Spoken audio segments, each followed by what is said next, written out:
누가복음 15장에는 사실은 세 개의 비유가 있고 우리는 그 중에 마지막 비유인 돌아온 탕자의 이야기를 읽었습니다. 그 앞에는 잃은 양 100마리 가운데 한 마리가 길을 잃은 이야기가 있고 또 10드라크마를 가진 여인이 드라크마 동전 하나를 잃어버린 이야기가 있습니다. 전체적인 비유의 내용은 다 비슷하고 같지만 세 번째 비유에 특별히 차이가 나는 점은 그것입니다. 양을 찾으러 목자가 나갑니다. 드라크마를 찾으러 여인이 드라크마를 집안을 청소해서 찾습니다. 그런데 돌아온 탕자는 본인이 회개하고 아버지께로 돌아옵니다. 왜 그렇습니까? 사람에게는 자유의지가 있고 스스로 자기의 행동을 결정하기 때문에 그렇습니다. 하나님이 사람을 지으실 때 사람은 그저 본능을 따라서 우리 DNA에 프로그래밍 된 대로만 움직이는 것이 아니라 우리가 스스로 결정할 수 있도록 했습니다. 그래서 똑같은 상황에서도 한 사람은 이렇게 행하고 다른 사람은 저렇게 행합니다. 그렇게 결정하고 행동하는 것을 우리는 의지라고 하고 하나님은 사람에게 자유의지를 주셨습니다. 하나님이 자유의지를 존중하기 때문에 심지어 우리가 하나님을 떠날 때도 안타까워하시지만 가만히 보고 계십니다. 볼지어다 내가 문 밖에 서서 두드린다. 하나님 문을 두드리고 계시지만 그 문을 발로 차서 깨트리고 열고 들어오지는 않으십니다. 우리가 음성을 듣고 문을 열고 하나님을 영접하기를 기다리고 계시는 것이죠. 그 마음이 참 안타깝지만 그렇게 하십니다. 탕자가 아버지 집을 떠나겠다고 했을 때 아버지는 그것을 말리지 않았습니다. 그는 이렇게 말합니다. 아버지가 죽으면 내가 받을 유산이 있는데 죽어서 주시지 마시고 살아있을 때 제 몫을 주시지요. 그렇게 말했습니다. 자신은 그게 당연한 일이라고 생각했는지 모르지만 그것은 굉장히 아버지의 마음을 슬프게 하는 모욕적인 말입니다. 그것은 다른 말로 하면 영감 왜 빨리 안 죽어? 그런 말 같습니다. 영감이 죽으면 그게 내게 될 건데 왜 안 죽고 있는 거야? 그 말 같습니다. 실제로 한국의 어떤 아이는 아버지 재산을 탐내서 아버지를 죽이기도 했습니다. 죽이고 방화해서 결국은 들키고 그렇게 되죠. 한국 법은 부모를 죽인 자에게는 유산을 주지 않습니다. 그가 그 일을 일으켰기 때문에요. 그런데 아버지는 그 말을 듣고 마음이 분명히 상했을 것인데도 그냥 두말하지 않고 아이에게 유산을 나누어 줍니다. 왜 그렇게 했을까요? 하나님께서는 우리의 마음에 자유가 있는 것을 아십니다. 그것은 강제로 해서 되는 것이 아닙니다. 하나님은 우리가 강제로 억지로 하지 아니하시고 우리가 스스로 자발적으로 자원해서 하기를 원합니다. 헌금도 자원해서 하는 것을 원하시고 충성과 봉사도 그렇고 심지어 믿음도 우리가 천부의 여지 없어서 손들고 옵니다. 하나님 저는 하나님밖에 없습니다 하고 우리 입술에서 자발적인 고백이 나오게 되기를 바랍니다. 한때는 약탈론이라 그래서 마음에 드는 처녀가 있으면 밤중에 자루 들고 와서 자루로 씌워가지고 그냥 보쌈해서 나오면 된다. 그런 야만적인 시대도 있었습니다. 거기서 중요한 것은 그 여인의 뜻은 아무런 의미가 없는 겁니다. 내가 그냥 보자기 씌워서 데려오면 되는 겁니까? 하나님은 그런 믿음을 원치 않습니다. 우리는 종종 북한에서 국민의 98%가 투표하고 투표한 사람의 100%가 지지했다는 말을 들을 때 감탄하지 않습니다. 미친놈들이구나. 오죽했으면 저런 투표 결과가 나왔겠나. 저것은 자유가 없다는 뜻이 아니겠는가 그렇게 생각합니다. 하나님 우리에게 자유를 주셨기 때문에 하나님을 대표하는 이 아버지도 아들이 아버지의 마음을 상하게 하면서까지 유산을 달라고 할 때 아무 소리 하지 않고 주었습니다. 그걸 주지 않는다고 해서 아들의 마음이 자기에게 오지 않는다는 걸 알았기 때문에 그렇습니다. 하고 싶은 대로 하도록 두신 것이죠. 그리고 아들은 과연 그 유산을 가지고 갔습니다. 여러분 유산을 받았을 때는 굉장히 많아 보였는데 쓰고 싶은 대로 쓰니까 몇 년 쓰지 않아서 다 끝나버렸습니다. 아니 그 많은 돈을 어떻게 다 쓸 수 있을까 그렇게 생각하죠. 여러분 이 돈이라고 하는 굉장히 상대적인 겁니다. 저희가 신학대학원에 82년도 입학했을 때 저는 22살이었고 저희 반에는 52살 된 권사님이 계셨습니다. 그분은 굉장히 부자였습니다. 그럼 우리 그때까지 부자라고는 만나보지 못했는데 신학교에서 부자 권사님이 우리 클래스메이트로 왔으니까 너무 신기하고 재밌었습니다. 실제로 옷 입는 것도 다르고 기사가 딸린 차를 가지고 오고 그렇게 했어요. 그래서 우리가 물어봤습니다. 권사님 부자시라면서요. 그러니까 처음에는 전사님 물어보니까 이분이 벌쩍 뛰면서 내가 무슨 부자냐면서. 처음엔 저희 부자라 했는데 부자가 아니라니까. 그래서 이해를 못했는데 시간이 지나니까 그게 이해가 됐어요. 왜 그러느냐. 여러분 부자가 되면 노는 물이 달라집니다. 그래서 내가 노는 물이 달라지기 때문에 내 주변에는 다 나보다 비슷한 사람들이 있고 더 잘 사는 사람이 있습니다. 인생에 아무리 돈이 많아도 자기가 부자라고 느끼지 못한 이유가 있고 만족하지 못하는 이유가 있습니다. 우리 생각에는 자동차 한 3억짜리 한 대 굴리면 대단하십시오. 부자들은 그런 차를 30대씩 100대씩 심지어 몇백 대씩 그냥 사놓고도 만족하지 못하는 것이 인생입니다. 하나님 그렇게 하셨습니다. 그래서 이 아들은 아버지 유산을 받았을 때는 평생 떵떵거리며 살 것 같았지만 쓰기 시작하니까 점점 쓰는 것도 실력이 늘어가지고 막 쓰게 됩니다. 여러분, 어떤 부자들은 재미가 없어요. 뭘 먹어도 재미가 없고 뭘 써도 재미가 없으니까 그냥 빌딩 꼭대기에 올라가서 돈을 막 뿌립니다. 그냥. 그러면 조금 재미있고. 중국의 역사에 서씨라고 너무너무 예쁜 여자가 있습니다. 왕비입니다. 왕후인데 이 왕후는 생전 웃질 않아요. 찡그리고 있어요. 근데 찡그리고 있어서 너무 예쁘니까 다른 여자들이 찡그리면 예쁜가 싶어서 다 따라한다고 그런 일화가 있습니다. 이 여자가 하도 안 웃으니까 왕이 아니 부인 뭐 그래 좋은 게 없나 한번 웃어봐라 하니까 뭐라 하냐면은 나 인생에 재밌는 게 없고 비단 찢는 소리를 들으니까 조금 듣기 좋더라. 그래서 궁녀들을 불러서 비단을 산더미에 사놓고 찢습니다. 그럼 비단 찢는 소리 듣고 잠깐 웃고 그런 이야기가 나옵니다. 인생의 부라고 하는 것이 그런 것입니다. 자식은 아버지의 유산을 다 가져가면 행복할 줄 알았는데 한 몇 년 쓰니까 돈이 다 떨어져 버렸습니다. 왜? 자기 실력으로 번 돈이 아니잖아요. 아버지 그냥 받은 거니까. 그리고 돈이 떨어지니까 바로 자기의 실력이 드러났습니다. 친구들이 다 자기를 떠나고 자기하고 밥 한 그릇 먹자는 사람이 없습니다. 왜? 이날까지 자기가 했던 것은 아버지의 실력이죠. 아버지의 유산으로 그냥 쓴 겁니다. 나의 인격이나 인품이나 나의 재정 능력이 없는 겁니다. 그러니까 아무도 아버지의 돈이 떠나간 나를 좋아하는 사람이 아무도 없습니다. 친구들이 다 떠나고 먹을 게 없습니다. 그전에는 산의 진미를 먹고 맛있는 것만 골라서 먹고 그렇게 했는데 어떻게 되겠어요? 여러분, 돼지가 먹는 사료, 쥐엄 열매를 먹고 싶은데 그것도 주는 사람이 없어요. 제가 몇 번 얘기했지만 저희 할아버지는 아주 부자였습니다. 저희 아버지 장남이고 저도 장손이었습니다. 그러니까 얼마나 귀하게 컸겠어요.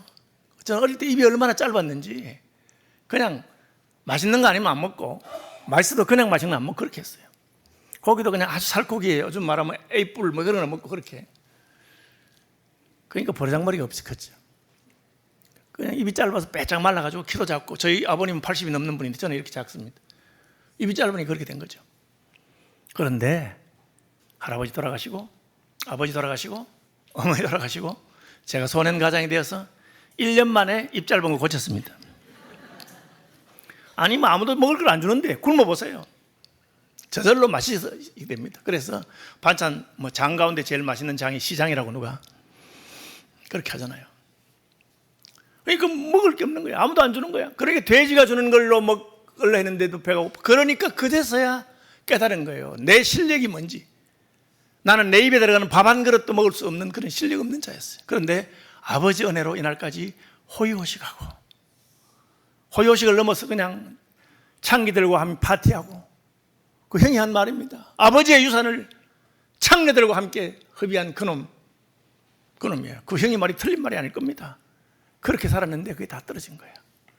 그제서야 자기가 잘못했다는 것을 깨달았습니다. 너무 배가 고프니까 아무도 먹을 걸 안 주고 흉년이 들었으니까.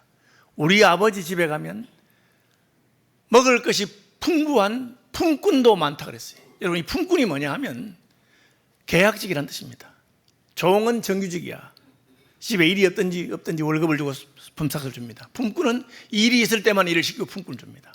그런데 우리 아버지 집에는 일거리도 많고 품꾼들도 먹는 것 가지고는 고생 안 했는데 내가 이제 아버지 아들이라 일컬음을 받기는 너무 부끄럽고 잘못했으니 내가 품꾼의 하나로 나를 써달라 해야 되겠다 했습니다. 이것을 우리는 회개라고 합니다. 자기의 잘못을 마음에 깨닫고 아버지 앞에 자백하고 그리고 나는 그저 품꾼의 하나로 서주셔도 감사하겠다고 한 것입니다. 그런데 아버지는 나를 다시 받아주실까? 놀랍게도 상거가 아직 먼데 멀리서 아버지가 이 아들을 알아봅니다. 여러분, 아들이 안 변했습니까? 변했을 것입니다. 뚱뚱한 놈이 홀쭉해졌을 것이고 좋은 옷은 다 거지 같은 옷이 되었을 것이고 그냥 몰골은 형편없을 것입니다. 그런데도 아버지는 보자마자 아들을 알아보고 달려옵니다. 달려와서 그 냄새나는 아들을 끌어안고 입을 맞추고 내 아들이구나 하고는 집으로 데려가서 씻기고 옷을 입히고 새 신발을 신기고 그리고 반지를 끼워줍니다. 이 고대 팔레스타인에서 반지라고 하는 것은 상속자의 지분을 가지고 있다는, 아버지의 반지를 주었어.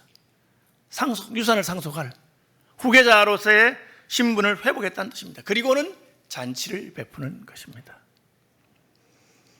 왜 잔치를 베풉니까? 아들이 돌아왔다는 것을 가족들에게 다 알리고 싶고 마을 사람들에게 다 알리고 싶은 겁니다. 이 아들이 드디어 다시 돌아왔다.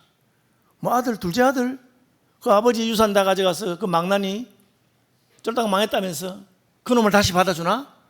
마을 사람들은 그렇게 말할 것이고, 심지어 형도 어떻게 아버지가 그 놈을 다시 받아주느냐고. 자기 몫을 다 가져간 놈인데.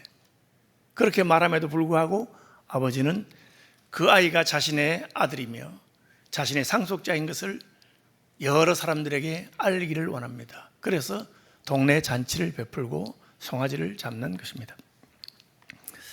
저도 이제 다른 사람 설교도 듣습니다. 제가 설교만 하는 사람 아닙니다. 저도 요즘 인터넷으로 설교를 듣는데 제가 좋아하는 설교자가 영국의 목사님이 계십니다. 영어 발음이 똑똑해서 제가 잘 들을 수 있어서 듣는데 그분의 예화에 이런 게 나오더라고요. 세계적인 화가가 그림으로서 성공하고 그 작품 하나가 그냥 수십억 불 하는 그런 세계적인 화가가 자기 어린 시절을 보낸, 젊은 시절을 보낸 고향에 한번 가보았습니다. 고향에 너무 좋았어요. 자기가 살던 그 시절에 그 모습을 그대로 간직하고 있었습니다. 가게들도 조그마한 구멍가게도 그대로 있고요. 그러다가 보니까 어떤 중고가게, 세컨핸드 숍이랍니다. 영국에 그런 게 많아요. 이제 우리 바자회 물품 기증받아서 그걸 팔아서 한 아름다운 가게 같은 세컨핸드 숍에 갔다 깜짝 놀랐어요. 왜? 자기가 젊은 시절에 자기의 열정을 가지고 다 바쳐서 그림을 그린 자기의 가장 걸작품 중에 하나가 그 세컨핸드 숍에 딱 있는 거예요. 누가 그걸 어떻게 구했는지 모르지만 그걸 보다가 이제 실정이 났는지 그냥 거기다가 기증했는지 그게 팔리고 있어요. 그림 보니까 액자는 깨어졌고 그림에는 스크래치가 많이 가져 있어요. 그러나 자기가 볼 때 자기가 젊은 시절의 열정과 예술적인 재능을 담아서 그렸던 그 그림이에요. 어떻게 했겠어요? 이게 내 그림이네? 주세요. 그렇게 할 수는 없지요. 그래서 돈을 주고 그 그림을 샀습니다. 그리고 집에 가져가서 그 그림에 스크래치 나고 기스난 것을 다 다시 지우고 자기 솜씨로 새롭게 다시 복원을 했습니다. 그러니까 다시 봐도 자기의 열정을 바친 그 젊은 시절의 작품이에요. 액자를 아주 좋은 것으로 하고 그리고는 그 그림 전시를 위한 파티를 했어요. 마을 사람들을 다 불러서. 제가 수십 년 만에 고향에 왔는데 내게 너무 기쁜 일이 있었습니다. 뭡니까? 이게 바로 제가 젊은 시절에 그렸던 그 그림을 다시 찾은 겁니다. 그리고 제가 그 그림 돈을 주고 사서 이제 복원했습니다. 한번 보시죠 하고는 마을 사람들에게 파티를 했습니다. 여러분, 아버지가 한 것이 이겁니다. 그 아이는 비록 망가졌지만 내 아이입니다. 그리고 나는 그 아이를 여전히 사랑합니다. 그에게는 누추한 옷이 입혀져 있고 몸은 더럽지만 그가 나의 아들이라는 것은 변치 않습니다. 그것은 아버지의 변함없는 사랑입니다. 아버지는 그를 환영하고 받았습니다. 왜? 그가 돌아왔기 때문에. 그가 자기가 잘못했다고 아버지에게 고백합니다. 아버지, 내가 하나님과 아버지께 죄를 지었습니다. 저는 아버지의 아들이라고 할 만한 자가 아닙니다. 그러나 아버지는 그를 환영하고 잔치를 베풉니다. 성찬식은 예수님의 죽음을 기념하는 그런 예식이기도 하지만 다른 한편으로는 천국 잔치를 모형으로 보여주는 겁니다. 예수님께서 최후의 만찬 때 포도주를 마시면서 내가 천국에서 다시 포도주를 마실 때까지는 포도나무에서 난 것을 마시지 않겠다. 여러분, 포도주라고 하는 것은 기쁨의 상징입니다. 우리는 이제 여러분들 취할까 싶어서 포도주스를 쓰는데 색깔이 중요하기 때문에. 그런데 이제 포도주를 마시는 교회들도 있습니다.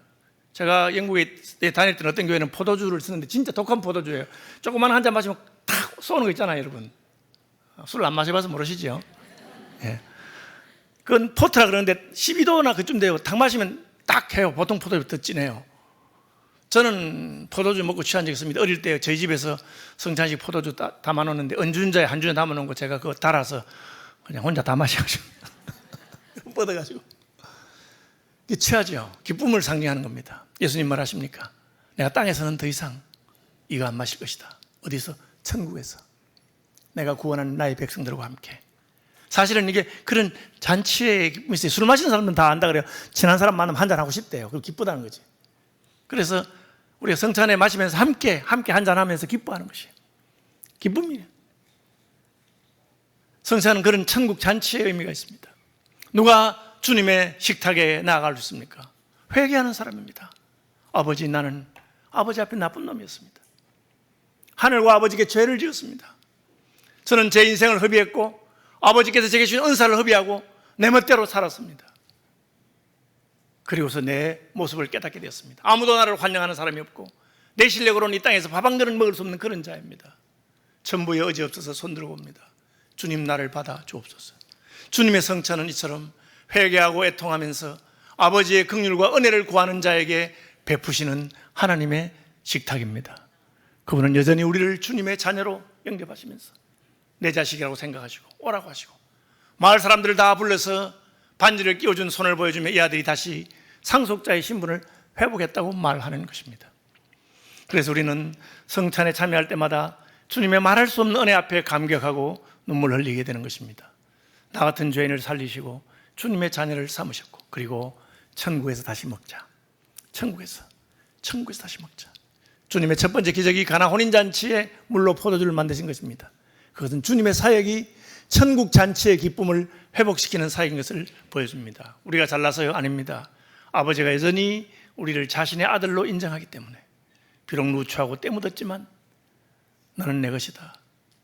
그래서 그 작품을 다시 사서 복원하고 잔치를 벌이는 작가의 심정과 같이 하나님께서는 우리를 다시 환영하시고 회복시키시고 아름답게 만드실 것을 약속하시는 잔치가 바로 천국잔치입니다. 그런데 이 잔치에 참여하지 않으려고 하는 아들이 있습니다. 마땅히 참여해야 될 아버지와 함께 지냈던 큰아들입니다. 큰아들이 들판에서 일을 하고 돌아오니까 집안에 음악 소리가 들리고 고기 냄새가 납니다.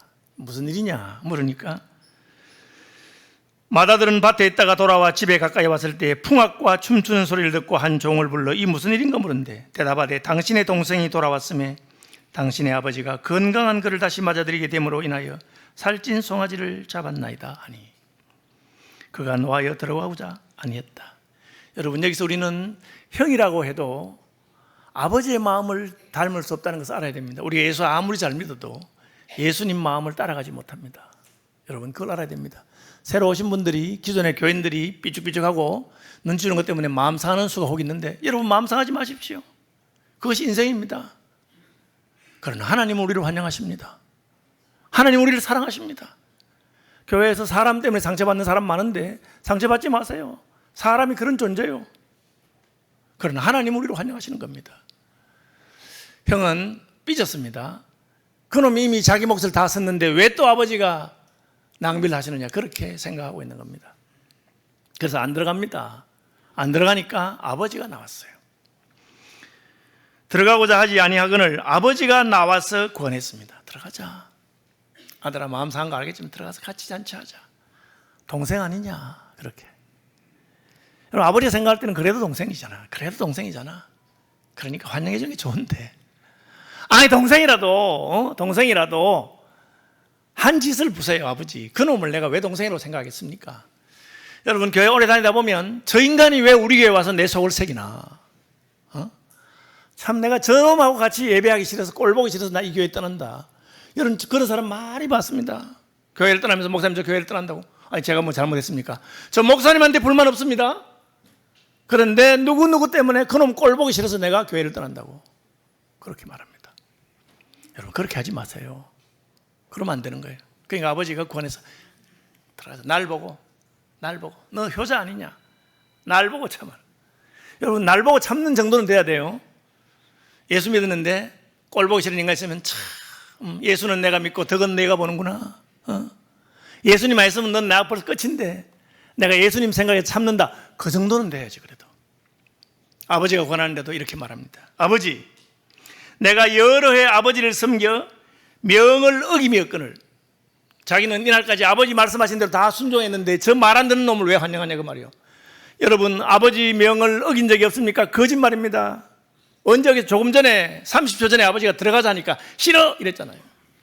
인생이 자기 잘못은 기억하지 못하는 거예요. 우리가 하나님 명령대로 다 행했습니까?